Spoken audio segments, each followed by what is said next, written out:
এয়া পনীৰ আৰু ইবাগে আছে ইয়া কাটি লৈ লৈছো শিমলা মিৰ্চ আৰু ইয়া পনীৰৰ সাইজৰ আলু এনেকে কাটি লৈছো ইয়া গাজৰ আৰু ইয়া বিনছ ইয়া মটৰ আৰু ইয়া ফুলকবি আৰু এইখিনি এটা আমি ফ্ৰাই কৰি লম আৰু কেনেকে ফ্ৰাই কৰো চাই থাকক আপোনালোকে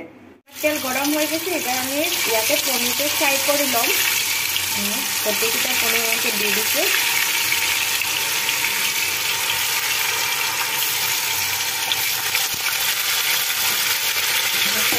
ফ্ৰাই কৰি লম প্ৰথমে পনীৰটো অলপ বেছি নহয় আমি অলপমান ফ্ৰাই কৰি ল'ব লাগে খাবৰ কাৰণে ভাল লাগে পাছলৈকে এয়া আমাৰ এটা পনীৰ ভজা হৈ গ'ল মানে একদম মানে বেছি ফ্ৰাই কৰা নাই হাফ ফ্ৰাই কৰিছো বেছি ফ্ৰাই হ'লে ভাল নালাগিব যে খাবলৈকে সেইটো কাৰণে এনেকে অলপ ৰঙচুৱা হৈছে এটা আমি এইখিনিৰ পৰা নমাই দি দিছো গোটেইখিনি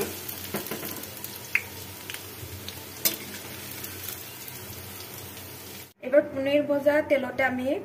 এইখিনি সবজিখিনি আমি ফ্ৰাই কৰি লওঁ ফুলকবি দি দিছো এনেকে ফুলকবি দিলে আৰু মিক্সৰ দি দিছো গাজৰ গোটেইখিনি আমি একেবাৰতে ফ্ৰাই কৰি ল'ম এবাৰ শিমলা মিৰ্চ দি দিছো এবাৰ আমি লৰাই দিছো আৰু মটৰখিনি আমি দি দিলো ইয়াতে লৰাই দি দিছো ইয়াতে নিমখ আৰু হালধি ব্যৱহাৰ কৰা নাই এটা আমি পাছত ব্যৱহাৰ কৰিম প্ৰথমে এনেকে ফ্ৰাই কৰি লৈ লৈছো কিন্তু অলপমান সিজালৈকে ফ্ৰাই কৰি থাকিম আমাৰ সবজিখিনি আধা আধি পুৰা ফ্ৰাই হৈ গৈছে আৰু পাছত তৰকা লগালে গোটেইখিনি সিজি যাব এতিয়া এইখিনি আমি গেছটো অফ কৰি এৰ পৰা নমাই দি দিম এৰ পৰা আমি এটা নমাই দিও একদম পুৰা তেলটো সেকি নমাই দিছো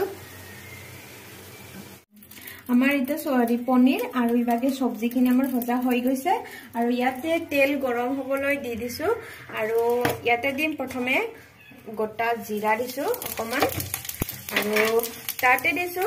শুকান জলকীয়া দি দিছো দুটা এবাৰ দিম ইয়াতে পিয়াজ দি দিছো পিয়াজ আৰু এনেকে জলকীয়া খালি দি দিছো মিডিয়াম সাইজৰ এটা পিয়াজ কাটি লৈ লৈছিলো দি দিলো এবাৰ অলপ লৰাই দিছো এনেকে অলপ ইখিনি পকি যোৱালৈকে এনেকে অলপমান ভাজি আছো আমাৰ পিয়াজ ফ্ৰাই হৈ গৈছিল আৰু ইয়াতে আমি বিলাহী দি ইমান ফ্ৰাই কৰি আছো বিলাহীখিনি সিজি যোৱালৈকে এনেকে ফ্ৰাই কৰি থাকিম ইয়াতে আমি হালধি দি দিছো পৰিমাণ অনুযায়ী আৰু ইয়াতে নিমখো আমি দি দিছো পৰিমাণ অনুযায়ী আৰু অলপমান লৰাই দিছো আৰু ইয়াত অলপ পানী দি দিছো ইয়াতে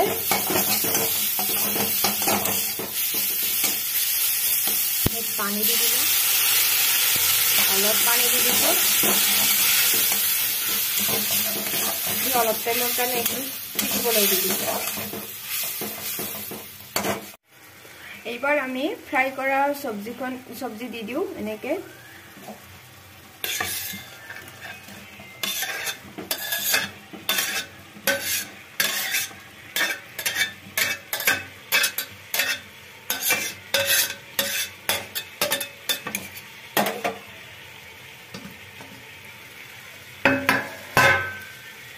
আৰু দি দিম এবাৰ পনীৰ ফ্ৰাই কৰি থোৱা পনীৰ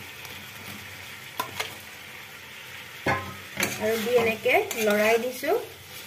গোটেইখিনি মিক্স কৰি দি দিছো এনেকে দি এবাৰ গেছটো পুৰা লো ফ্লেমত ৰাখি দিম অলপ সিজিবলৈকে দি দিম যেটা আমাৰ মানে আধা সিজোৱা হৈ আছিল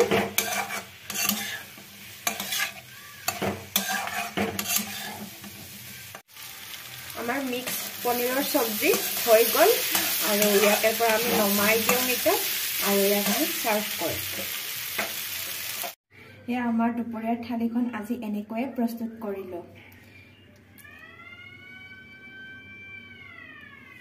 ভিডিওটো চাই আপোনালোকে কেনে পালে জনাব আৰু যদি ভিডিওটো চাই ভাল লাগিছে তেতিয়াহ'লে লাইক কমেন্ট আৰু চেনেলটো সাবস্ক্ৰাইব কৰি দিব